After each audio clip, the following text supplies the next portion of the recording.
அன்பர்களே, நண்பர்களே, உங்கள் வாழ்வின் இனிய காலை வணக்கம்.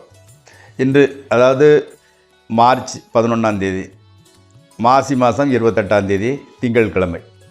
பிரதம திதி 10:45 வரை, அதற்கு மேல் துதியை திதி. அதே மாதிரி உத்திரட்டாதி நட்சத்திரம். அதே சந்திராஷ்டமம் சிம்மராசிக்காரங்களுக்கு உரியது.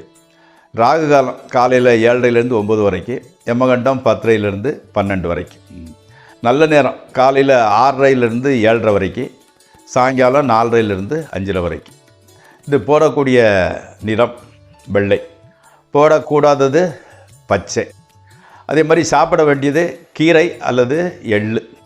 ஓகே, இப்பொழுது ஜோதிடத்தை பற்றி சில பாயிண்ட் சொல்லிவிட்டு அடுத்தால ராசி பலனுக்கு போவோம். இப்போது 9 கிரகங்களும் பற்றி எக்கச்சக்கமான நாள் பாடம் எடுத்தாச்சு. அடுத்தால திசை எப்படி ஆரம்பிக்குதுன்னு சொன்னோம். இப்போது அந்த 9 கிரகங்களுக்கும் எப்படி ஒவ்வொரு 12 ராசியே 9 கிரகங்களுக்கும் பிரித்து வச்சுருக்கிறாங்க. இந்த ராசி வச்சு தான் நம்ம எல்லாம் சொல்கிறது. ஒருத்தரோட மனநிலை, உடல்நிலை, அவரோட பர்சனாலிட்டி, அவரோட கேரக்டர் எல்லாமே அந்த ராசி, அதாவது ஜாதக பிரகாரம் லக்னம்னு கூட சொல்லுவாங்க. நம்ம ராசினே வச்சுக்குவோம். இந்த ராசியை வச்சு தான் நம்ம எல்லாமே சொல்கிறது. ஸோ ஒன்றுக்கு சொல்கிறதுக்கு, ஒருத்தரை பற்றிய கேரக்டர் ஸ்டடி பண்ணுறதுக்கு மெயின் காரகர்த்தான் அந்த ராசின்னு சொல்லக்கூடியது. இப்போது முதல்ல மேசம், ரிஷபம், மிதுனம், கடகம், சிம்மம், கன்னி, துலாம், விருச்சகம், தனுசு, மகரம், கும்பம், மீனம்னு 12 ராசி இருந்துக்கிட்டு இருக்கு. இந்த ராசிகளில் முதல்ல மேச ராசி, அது 0 டிகிரியிலேருந்து 30 டிகிரி வரைக்கும், ஒவ்வொரு ராசியும் 30 டிகிரியாக பிரிச்சிருப்பாங்க. அப்போ ஃபுல்லாக சுற்றி வர்றதுக்கு 360 டிகிரி ஒன்று. இப்போது மேசம் ஆண் ராசின்னு சொல்லுவாங்க, ரிஷபம் பெண் ராசி, மிதுனம் ஆண் ராசி, கடகம் பெண் ராசி. எப்படி ஆண் ராசி பெண் ராசின்னு மாறி மாறி வந்துக்கிட்டு இருக்கும். ஒன்று. ரெண்டாவது மேசம், கடகம், துலாம், மகரம், அதாவது 4 ராசிக்கு ஒன்று. இதை சரராசின்னு சொல்லுவாங்க. சரராசின்னா சரம்னா அலையக்கூடியது. அப்போது ஒருத்தன் தொழிலாதிபதி அந்த இடத்துல இருந்தான்னா அடிக்கடி மாறக்கூடியது. இந்த ராசியில் பிறந்தவங்களுக்கு அடிக்கடி அலைபாய மனசு உள்ளது, அப்படி நம்ம கேல்குலேட் பண்ணிக்கணும். அதே மாதிரி ரிஷபம், சிம்மம், விருச்சகம், அந்த மாதிரி கும்பம், இவங்க எப்படின்னு கேட்டிங்கன்னா ஸ்திர ராசி. அவங்க ஸ்டெடி மைண்டு, வேலை பார்த்தா கூட பெர்மனண்ட்டாக ஒரே இடத்துல இருந்து பார்த்துக்கிட்டு இருப்பாங்க, அப்படின்னு நம்ம கேல்குலேட் பண்ணிக்கணும். அதே மாதிரி மூணாவது உபய ராசின்னு சொல்லுவாங்க. சேஞ்சுனா சின்ன சேஞ்ச், பெரிய அளவுக்கு மாற்றம் இருக்காது. அப்போ சரம், ஸ்திரம், உபயம்னு சொல்லுவாங்க. அதான் 12 ராசிக்கும் மாறி மாறி வச்சுக்கணும். அப்போ ஆண் ராசி பெண் ராசி, அடுத்தால ஸ்தரம், ஸ்திரம், உபயம்னு சொல்லிக்கிடுவாங்க. இப்போது ஆண் ராசி பெண் ராசினா எப்படி அப்படின்னு கேட்டிங்கன்னா, ஒருத்தருக்கு லக்னம்ங்கிறது உடல், ராசிங்கிறது மனசு. இப்போது ஒருத்தர் ஆண் ராசி, இப்போ மேச ராசி, அவருக்கு மேச லக்னத்தில் பிறந்திருக்கிறாரு. ராசி ரிஷப ராசி, அதாவது லக்னம் ஆணாக இருக்குது, ராசி பெண்ணாக இருக்குதுன்னு வச்சுக்கோங்க. அப்போ அவன் மனதளவில் பெண் தன்மை உடையவன், அதாவது கொஞ்சம் பயந்த சுபாவம், அந்த மாதிரி அடக்கொடக்கமாக இருக்கக்கூடியவன். உடலளவு அவன் ஃபுல்லி ஃபிட் ஆண். ஆமாம். அதே மாதிரி ரெண்டுமே ஆணாக இருந்தால் 100% ஆண்மைத்தன்மை உடையவன். அதே மாதிரி ரெண்டும் பெண்மையாக உள்ளதாக இருந்தால், பெண் குழந்தையாக இருந்தால் பூர்த்தி பெண்ணினோட அம்சங்கள் எல்லாம் நினைச்சிருக்கோம். இப்படி நம்ம கால்குலேட் பண்ணிக்கணும். ஸோ ஆண் ராசி பெண் ராசி, சரம், ஸ்திரம், உபயம், இதை நம்ம ஃபண்டமெண்டல், இதை பார்த்துக்கிடுவோம். அடுத்தால ஒவ்வொரு கிரகத்துக்கும் ஒவ்வொரு பிளானட் ராசிக்கும் உண்டான கேரக்டரை பற்றி நாளை சந்திப்போம். நாளை சில ஒவ்வொரு கிரகத்தை பற்றியும் அவுட்லேயே நான் சொல்லி கொடுக்குறேன். இதை நீங்கள் விடாமல் பார்க்குறது மட்டும் இல்லை, அதை கொஞ்சம் மெமரைஸ் பண்ணிக்கிட்டால் ஈஸியாக உங்களை நீங்கள் கூட ஜோதிடத்தில் நிபுணர் ஆகிவிடலாம். நன்றி. பழையபடி இப்பொழுது 12 ராசிகளுக்கு உண்டான பலன்களை பார்ப்போம்.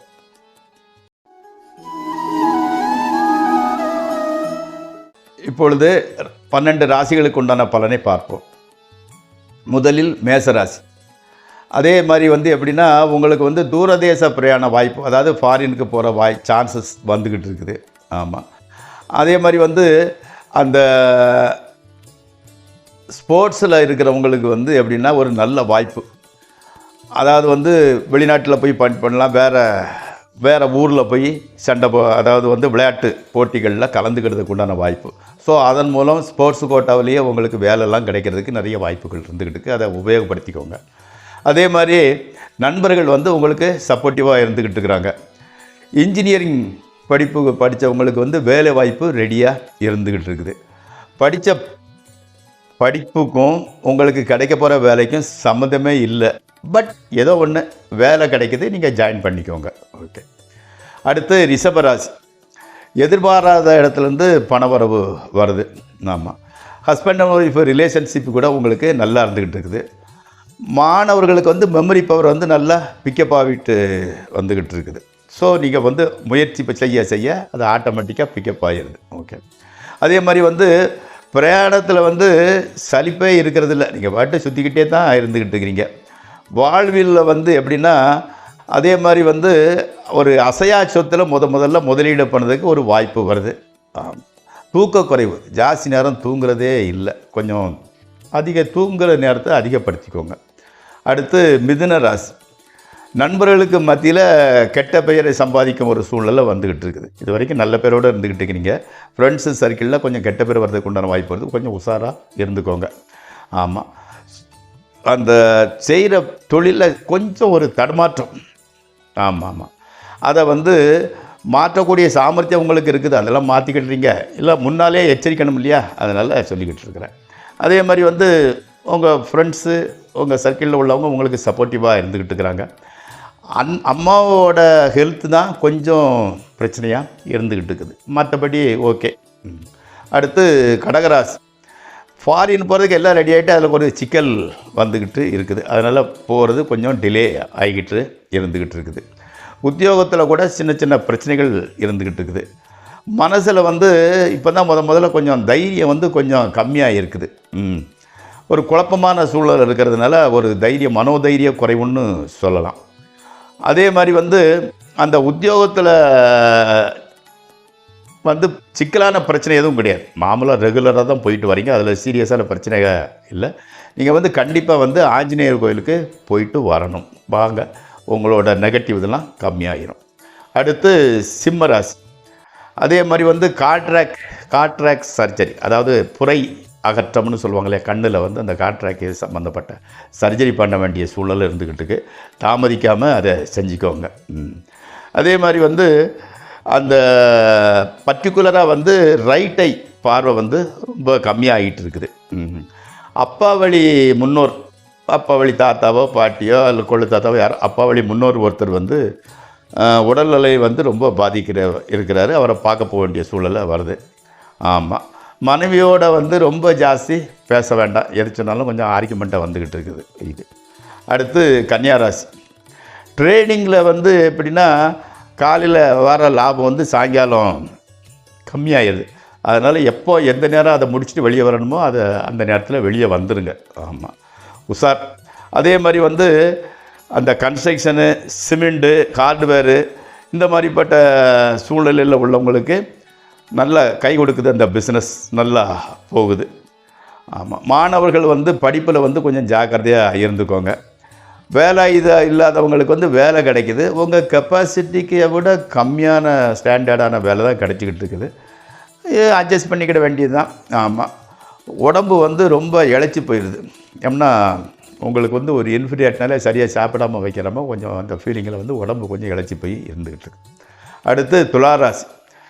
கடன் பிரச்சனையிலேருந்து வெளியே வந்துடுதீங்க. மாணவர்களுக்கு வந்து படிப்பில் இம்ப்ரூவ்மெண்ட் இருந்துக்கிட்டு இருக்குது. அந்த கல்யாணம் வந்து கொஞ்சம் டிஸ்டர்பன்ஸ் ஆகி இடையில நின்று போயிருந்தது. இப்போ பழையபடி ஸ்டார்ட் ஆகுது. கல்யாண பேச்சு ஆரம்பிச்சுக்கிட்டு இருக்காங்க. ஆமாம். புதிய வாகனம் அல்லது தங்க நகை வாங்குறீங்க. அதே மாதிரி ஹஸ்பண்ட் அண்ட் ஒய்ஃப் மத்தியில் ரிலேஷன்ஷிப் நல்லா இருந்துக்கிட்டு இருக்குது. மெடிடேஷன் பண்ண மறந்துடாதுங்க. கண்டிப்பாக மெடிடேஷன் பண்ணிக்கிட்டு வாங்க. அதுதான் உங்களுக்கு மருந்து. அடுத்து விருச்சிக ராசி. மூத்த சகோதரங்களுக்கு ஒன்றும் கூட மூத்தவங்க அக்கா அல்லது அண்ணனுக்கு சின்ன ஆக்சிடெண்ட் நடக்கிறதுக்கு வாய்ப்பு இருந்துக்கிட்டு இருக்குது. அதே மாதிரி வந்து உங்களுக்கு மனசுக்கு பிடிச்சமானவங்கள பிரிய வேண்ட ஒரு சூழ்நிலை கொஞ்சம் மனசுக்கு கஷ்டமாக இருந்துக்கிட்டு இருக்குது. போட்டி பந்தயத்தில் வந்து சிறு லாபம், சின்ன லாபம் வருது. லாஸ் கிடையாது, ஓரளவு லாபம் தான் வந்துக்கிட்டு இருக்குது. அதாவது வந்து பிறக்கக்கூடிய குழந்தை வந்து பெண் குழந்தையாக தான் இருக்கும் இந்த ராசிக்காரங்களுக்கு. அதாவது விருச்சிக ராசிக்காரங்களுக்கு பிறக்கிற குழந்தை வந்து பெண் குழந்தையாக இருக்கிறது. ஆமாம். ஃபோனை வந்து கையில் எடுக்க வேண்டாம். இந்த ஸ்டூடெண்ட்ஸ் ஏன்னா அவங்களுக்கு எண்ணமெல்லாம் அந்த ஃபோனில் தான் இருந்துக்கிட்டு இருக்குது. படிக்கிறதுல இன்ட்ரெஸ்ட் கம்மியாகுது. ஸோ உங்கள் இதிலேருந்து படிக்கக்கூடிய குழந்தைகள் கையில் ஃபோனை கொடுப்பதை தவிர்க்கவும். அடுத்து வந்து தனுசு ராசி. வீட்டை வந்து சுத்தம் பண்ணணும்னு நினச்சிக்கிட்டுங்கிறீங்க. ஏன்னா கரப்பாம்பு வச்சு பள்ளி ஒட்டடை இந்த மாதிரி இருந்துக்கிட்டு இருக்குது. சுத்தம் பண்ணணும்னு நினைக்கிறீங்க. ஆனால் ஆஸ் யூஸ்வலாக அவங்க சோம்பல்தனத்தினால சுத்தம் பண்ண மாட்டேங்கிறீங்க. ஆமாம். அதே மாதிரி வந்து வீட்டில் வந்து எப்படின்னா நெகட்டிவ் வைப்ரேஷன் ஜாஸ்தி இருந்துக்கிட்டு இருக்குது. அதே மாதிரி வேலையில் கூட அவ்வளவு இன்ட்ரெஸ்ட் இல்லை, ஏனோ தானோன்னு செஞ்சுக்கிட்டு இருக்கிறீங்க. ஆமாம். அதே மாதிரி வந்து டேக் இட் பாலிசி, எதையும் வந்து சீரியஸாக எடுத்துக்கிறது இல்லை. அடுத்த ஸ்டெப்புக்கு தயாராகிடுறீங்க. ஸோ உங்களை பற்றி நீங்களே பார்த்துக்கிட்டீங்க. ஓரளவு டேலண்ட் இருக்குது, அதிர்ஷ்டமும் உங்களுக்கு கை கொடுக்கிறது. அடுத்து மகர ராசி. மகர ராசிக்கு வந்து எப்படின்னா திடுக்குன்னு உங்களுக்கு கோபம் வருது. வாகனத்தை வேகமாக ஓட்டுறீங்க. நிதானம். ஆக்சுவலாக வந்து சனி டாமினேஷனில் இருப்பாங்க, எல்லாம் நிதானமாக போவாங்கன்னு சொல்லுவாங்க. நீங்கள் அதுக்கு வித்தியாசமாக இருந்துக்கிட்டு இருக்கிறீங்க. திடுக்குன்னு பேசுகிறதும் சரி, வண்டி வாகனத்தை வேகமாக ஓட்டுறதும் சரி. ஸோ அதை தவிர்க்கவும். ஆமாம். தொழிலில் வந்து எப்படின்னா முதல்ல வந்து இடமாற்றத்திற்கு அப்புறம் ஒரு சேஞ்ச் பண்ணியிருக்கிறீங்க. அதுக்கப்புறம் நல்லா பிக்கப் ஆகிட்டு போகிறது. ஆமாம். உத்தியோகம், உங்கள் ஒய்ஃப் உத்தியோகம் பண்ணுறவங்களுக்கு வந்து ப்ரமோஷன் கிடைஞ்சிக்கிட்டு இருக்குது. உங்களுக்கு வந்து எப்படின்னா இந்த ட்ரெஸ்ஸு, அதே மாதிரி வந்து வாகனம், பெர்ஃப்யூமு, இதுக்காக நீங்கள் கொஞ்சம் செலவு பண்ணுறீங்க. அடுத்து கும்பராசி. உங்களுக்கு வந்து விஷவாக்குன்னு சொல்லலாம் இப்போதைக்கு. அதாவது வந்து நீங்கள் சொல்கிறது கெட்டதெல்லாம் பழிச்சிருது. சாக்லேட்டு இந்த மாதிரி போன பேஸ்ட்ரி ஐட்டங்களை வந்து சாப்பிட்றத வந்து கம்மி பண்ணிக்கோங்க. ஏன்னா உங்களுக்கு வந்து பல் வீக்காக இருந்துக்கிட்டு இருக்குது. அதே மாதிரி வர வேண்டிய பணம் வர்றதுக்கு லேட் ஆகுது. ஆமாம். தம்பி தூரத்தில் இருந்தால் கூட நல்லா இருக்கிறார். ஓகே, சந்தோஷம். அடுத்து மீனராசி. மீனராசி வந்து எப்படின்னா சரியாக தூங்குறதுனால வந்து தலை கொஞ்சம் பாரமாக இருக்கிற மாதிரி தெரியுது. எதிர்காலத்தை நினச்சி பார்க்கும்போது கொஞ்சம் பயமாக தான் இருந்துக்கிட்டு இருக்குது. அம்மாவோட உடல்நிலை கூட கொஞ்சம் வீக்காக தான் இருந்துக்கிட்டு இருக்குது. உங்கள் ஒய்ஃபுக்கு வந்து எப்படின்னா அப்பப்போ கொஞ்சம் பிரச்சனை கொடுத்துக்கிட்டு இருக்குது. குலதெய்வத்தை வந்து போய் அதுக்கு வந்து பரிகாரம் போய் பார்த்தா தான் அந்த நிலை மாறும். இல்லைன்னா அப்பப்போ பிரச்சனையை கொடுத்துக்கிட்டு இருக்கும். நண்பர்களே, அன்பர்களே, இப்பொழுது 12 ராசிக்கு உண்டான பலன்களை பார்த்தோம். இந்த நிகழ்ச்சி உங்களுக்கு உபயோகமாக இருந்தால் இதை சப்ஸ்கிரைப் செய்யவும், லைக் செய்யவும்.